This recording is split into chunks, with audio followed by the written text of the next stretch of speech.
Hello, comrades. Welcome back to Jacob's Custom Gunworks. Today I got a PSA AK105. This is chambered in 545 by 39. It's actually going to be a two-part review, and we're going to talk about the magazines here that I got, and we're going to go talk about the rifle. So we'll just go ahead and jump into it.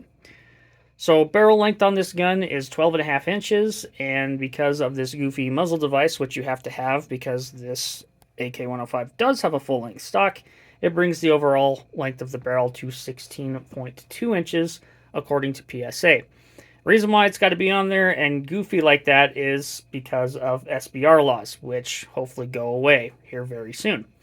Anyway, it's kind of a hybrid, almost like an AK74 type break meets a crank booster that's got this ridiculous cone on it. It looks goofy, but it does do a fairly good job. 545 by 39 is not a very high recoiling round, and it's a lot of fun to shoot, so it does do its job. We did get it in the OD green finisher. The inner stalker fanboy in me is super happy that I did the time, and that's why we got the green mags. So we'll go ahead and talk about them. These are Bulgarian magazines that I got from gunmagwarehouse.com. I think I got them for 13 bucks a piece, and I really like the Bulgarian style magazines. I do have an example over here. So here is a Magpul magazine, and then here's the Bulgarian magazine. It's the same one. I ordered a couple of these, and I'll show you the differences here. Other than the design, I mean, it's a Magpul mag. We've seen hundreds of these, so there's nothing real fancy there. The Bulgarian mags, very typical AK74. These are really cool because they have metal reinforcements practically everywhere. The little catch here is metal reinforced. The feed lips are metal reinforced, and of course the catch on the front is also metal reinforced, and I do like that. Magpul ones are not. They're polymer, so this is not reinforced. As far as I know, the feed lips aren't reinforced, and then of course the front catch is not reinforced. If I'm wrong, feel free to correct me. And as you heard, the Magpul mags, I'm going to move this one out so you don't hear anything extra. You can hear the springs in almost every Magpul magazine I've ever had. So it's not a huge deal to me. When it's full, you don't really hear that, but just to show you a difference, I moved that out of the way. Here's the Bulgarian mag. You don't hear a spring rattling around with them, so nothing against Magpul. They make a fine product, and I've supported them for years and years and years. But if you can find some of these are probably a better option. All right.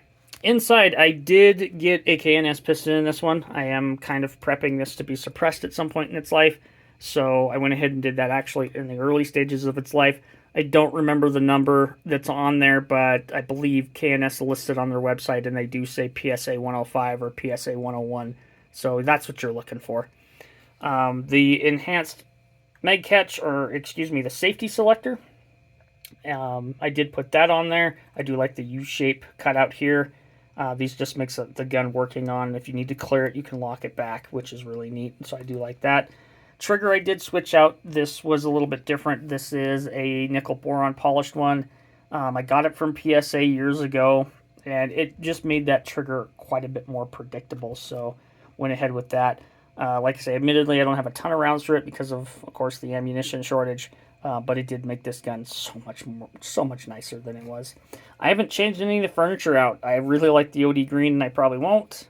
The other thing, of course, I always put these AIM Sports or AIM Tactical slings on here. I really like these. And this is a side-folding model. This will, of course, you push the button on the back side, move over to the side. It's extremely stiff at the moment, so I'm not going to play with it too much. The other cool thing about, and I just nerd out, is because this does have the storage for the cleaning accessories, and I do have one in here for the gun, and it does have the cleaning rod as well.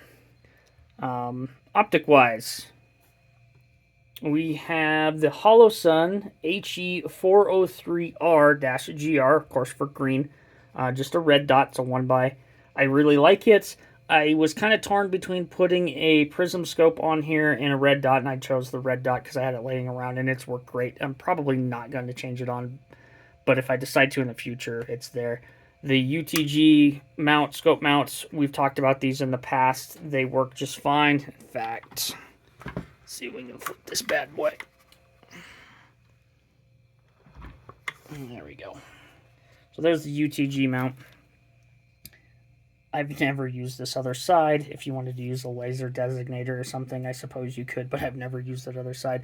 Like I say, for a cheap mount, these are really centered on most all of the AKs I've tested them on. But yeah, that's the AK-105, guys.